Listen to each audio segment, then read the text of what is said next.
Buenos días, chicos. Seguimos trabajando en nuestras pausas activas. En caso mío, en mi caso, estaremos trabajando sobre unas pausas activas muy particulares. Estamos hablando sobre una pausa activa que se llama gimnasia. Pero no vamos a brincar, no vamos a saltar. Se llama gimnasia cerebral. Como ya lo dije o hemos hablado en otras pausas activas, nuestra gimnasia cerebral sirve para la coordinación, para mantenernos despiertos, para mantenernos, despertar el interés. A veces cuando nosotros hablamos y recibimos mensaje de lo que estamos viendo y queremos aprender, de golpe el cerebro a veces se bloquea o se tensa y difícilmente nos entra el conocimiento. Pero cuando realizamos algunos ejercicios para agilidad mental, para la gimnasia cerebral, nuestro cerebro se abre, se destapa y, ¿cómo decir? Como si dijera el cerebro, ya me desperté, ¿qué pasa? ¿Qué es lo que hay que recibir? Entonces, más o menos en esas funciones, más o menos en términos no muy científicos, en mis términos, en pequeños términos que les puedo dar, así funciona nuestra gimnasia cerebral. Ese es el propósito de la gimnasia cerebral. Vamos a ver muchos ejercicios y de diferentes maneras.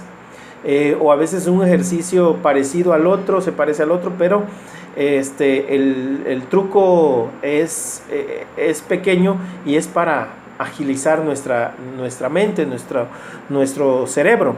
Entonces, primero vamos a levantar los 4 dedos, vamos a cerrar nuestro pulgar, en el otro vamos a hacer una L, vamos a hacer una L, pero va a ser así, entonces, para que podamos irlo moviendo. ¿Vieron? El chiste a veces es hacerlo despacio y poder ver nuestras manos. Podemos comenzar a hacerlo y viendo nuestras manos. 4, cambiamos. Pistola y cambiamos. Cambiamos así. Cambiamos así.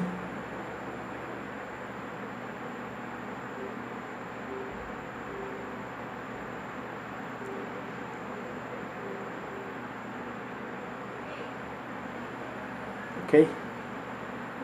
Ese es uno de los que podemos empezar a elaborar. Podemos empezar a hacer para ir ejercitando. Entre más rápido, mejor. Entre más rápido lo podamos hacer. El chiste de esta gimnasia cerebral es hacerlo despacio. Podemos ir cambiando. Hasta podemos ver nuestras manos, podemos ir viendo qué es lo que vamos a poner,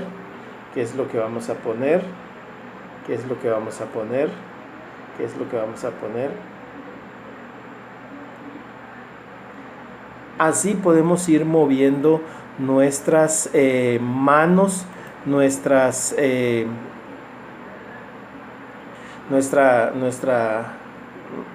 manos, pues, para ir cerrando. Vamos a hacerlo así también. Perdón.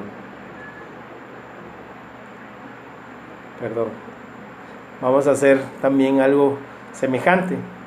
Vamos a poner nuestros 4 dedos. Vamos a cerrarlo así, como el anterior. Este es el segundo. Y el otro, bien. ¿Ok?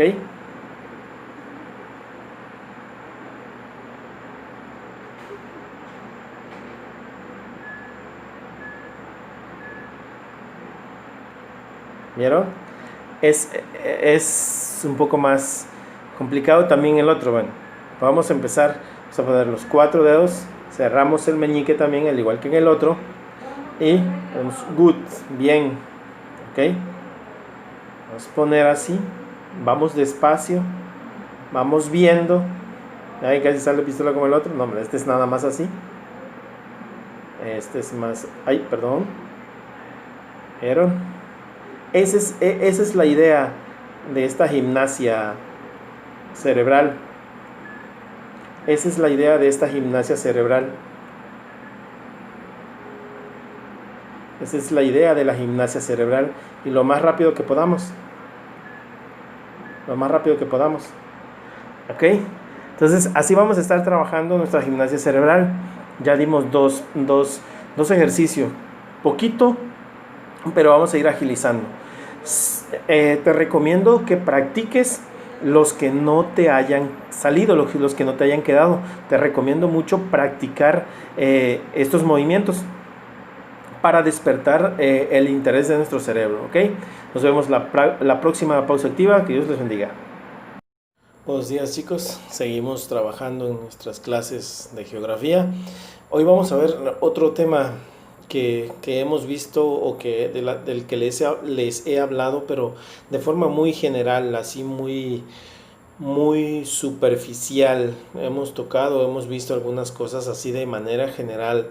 Vamos hoy a tratar de ver este tema, nuestra necesidad de saber de este tema. Vamos a tratar de conocer algunas cosas que ya se nos habían pasado. Como les decía, toda esta semana es de reforzamientos. Estamos recordando, estamos buscando esos conocimientos que están ahí todavía guardados. Bueno, vamos a hablar sobre las placas tectónicas. ¿Qué son las placas tectónicas? Bueno, las placas tectónicas son un fragmento de litosfera que se mueve en bloques rígidos sin que ocurra deformación interna sobre la astenosfera de la Tierra. ¿Cuáles son? Las partes de la superficie continental, las partes de abajo de la litosfera y la astenosfera, donde se mueven estas placas. La tectónica de placas es una teoría que explica la estructura y la dinámica de la superficie terrestre, es decir, que explica cómo se mueven las placas tectónicas, cuáles son sus movimientos, cómo son estos movimientos y a qué se debe estos movimientos, o más bien, por qué se originó esta tectónica de placas. Si podemos imaginar nosotros un rompecabezas, si podemos imaginar un gran rompecabezas de nuestra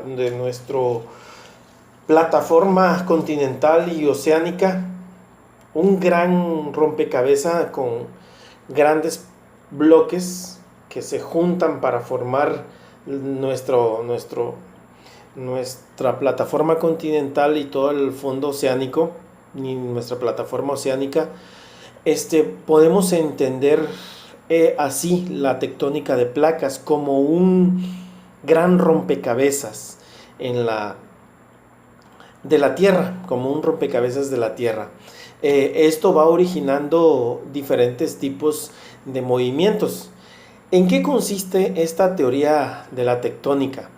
Bueno, esto explica el movimiento de las placas tectónicas, así como sus direcciones e interacciones. Establece que la litosfera está fragmentada en una serie de placas que se desplazan sobre la astenosfera. La litosfera terrestre está dividida en placas grandes y en placas menores o microplacas, fragmentos pequeños de placas como los rompecabezas. Entonces, ¿qué placas tectónicas existen y cómo se llaman? Bueno, pues hay dos tipos de placas tectónicas en nuestro planeta, según su tamaño, obviamente. Las placas principales son la placa sudamericana, la placa norteamericana, la placa euroasiática, la placa indoaustraliana, la placa africana, la placa antártica y la placa pacífica. Las placas secundarias, o sea, porciones más pequeñas o piezas más pequeñas de este rompecabezas, está la placa de Cocos, está la placa de Nazca, está la placa de Filipinas, está la placa arábiga, está la placa Scotia, está la placa Juan de Fuca y está la placa del Caribe. Son las placas secundarias o placas más pequeñas. Estos son los tipos de placas que hay por su tamaño. ¿Cuántos bordes o límites de placas existen? Existen los dorsales oceánicos. En este caso, los dorsales oceánicos son relieves submarinos que presentan un intenso vulcanismo que no cesa de emitir magma. Estas hendiduras en la litosfera oceánica denominan los bordes constructivos porque al enfriarse el magma que va saliendo de este dorsal se forman rocas de composición basáltica, o sea, en los dos lados creciendo un nuevo suelo oceánico, o sea, el dorsal oceánico, ¿cómo explicarlo? Son dos placas que están entreabiertas y por aquí sale el magma. No es un solo pico como el volcán que tira lava, magma por todos los lados, sino es algo que está así junto y en todo este dorsal, por eso se llama dorsal oceánico, este dorsal que se forma, por ahí sale magma y se va tirando hacia los lados, va quedando hacia los lados. Esto se va amontonando y va haciendo un nuevo dorsal o una nueva superficie oceánica, un nuevo suelo oceánico en el fondo del mar. También está la zona de subducción. Se denomina bordes destructivos a la zona de subducción porque están situados en los abismos de los océanos, donde se destruye la litosfera oceánica de forma continua y forman las alargadas fases oceánicas. Cuando esta litosfera se destruye, describen un plano oceánico denominado plano de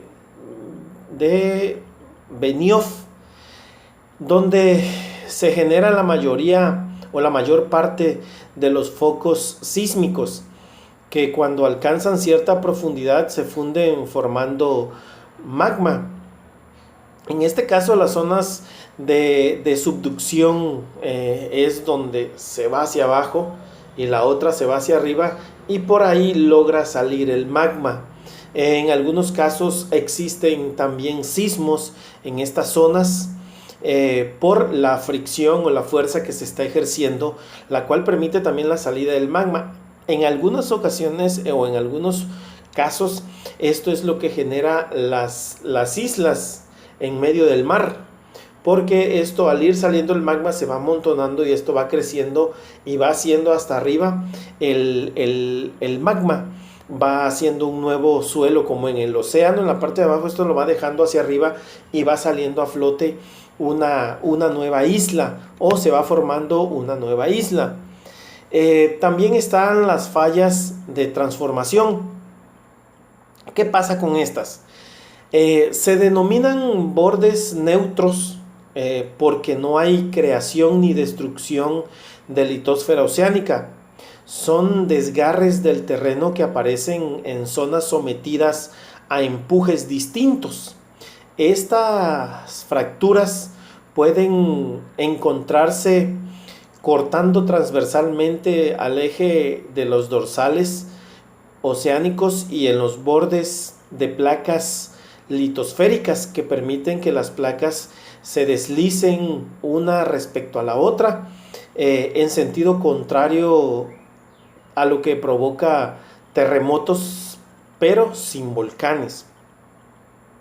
En este caso, para manera más práctica o una manera más sencilla, es cuando están dos bloques de placas tectónicas y uno se va hacia abajo. Eso es un roce, al estar rozando así. Eso es un roce de una falla de transformación, porque uno va hacia arriba y otro va hacia abajo, pero sin encimarse la una de la otra. Y el otro movimiento de transformación son los roces laterales. Estos dice que cuando llegan a tocarse así generan los sismos. Sin volcanes son los sismos que se van generando. Ahora, las placas, ¿por qué se mueven las placas? Pues las placas se mueven debido al fenómeno de convección del manto. ¿Qué es esto? ¿Qué es esto? Lo que provoca por el calor interno de la Tierra se produce cuando el calor es transportado desde las zonas de mayor temperatura a otras zonas con menor temperatura, debido a estos cambios de intensidad de los materiales. Es que la zona del manto es lo que genera todo el calor, y al moverse todo ese calor, digamos, al ir saliendo todo ese calor, llega de las zonas de abajo a las zonas de arriba, y digamos que el calor golpea y mueve las placas, las mueve, y eso hace que hayan roces, diferentes tipos de roces, de presiones. Es el calor del manto lo que genera los movimientos de las placas tectónicas. ¿Cuál ha sido el origen de las cordilleras de los Andes? Bueno, la cordillera de los Andes se formó debido al movimiento de subducción de la placa de Nazca, una corteza oceánica bajo la corteza la corteza oceánica de Sudamérica, o la sudamericana, la placa sudamericana, lo que provocó la elevación. Esto es lo que en primero les explicaba, chicos. Es el movimiento de subducción y de inducción. En este caso, la subducción es la placa de Nazca se fue hacia abajo y la placa sudamericana se fue hacia arriba, lo que provocó la elevación de los terrenos. Se dice que se formó a finales de la era secundaria. Eso es un borde convergente. Ese es un tipo de fenómeno que tiene la Tierra. Ahora, el origen de la cordillera del Himalaya, esta se dio bajo el resultado de la colisión de dos placas también. La placa india y la placa de Euroasia, que se inició en el Cretácico superior. Fue lo mismo. Esto generó la placa de la cordillera del Himalaya y generó un borde convergente. La falla de San Andrés es un límite transformante. Esto es, las dos placas se desplazan, pero sin que se produzca ningún tipo de subducción. Este desplazamiento es producido entre las placas norteamericana y la placa pacífica, solamente así. Y la placa pacífica, les decía, se desplazan unos 4.5 centímetros cada año, o sea, se van separando cada año. Se cree que en algún momento se vayan a juntar, pero no se sabe si se vaya a hacer así, subducción e inducción, movimiento convergente, divergente, no se sabe, pero se van separando. No se sabe si van a regresar a chocar o qué pueda pasar o cómo pueda seguir este movimiento. ¿Quién formuló la teoría de la deriva continental? Pues fue el científico Alfred Wegener. Esta teoría fue desarrollada por Alfred Wegener en 1912. Este científico fue A lo largo de su vida realizó unas 3 expediciones de observación meteorológica a Groenlandia, y en esta última murió. A final de cuentas, él expuso la teoría en la que creía que las placas tectónicas eran un gran rompecabezas y que se iban uniendo, se iban juntando, y esto iba generando los movimientos, los sismos y toda la teoría de la tectónica de placas, ¿ok? Más adelante vamos a ver en qué consiste todos los puntos de esta teoría. Nos vemos la próxima, que Dios les bendiga.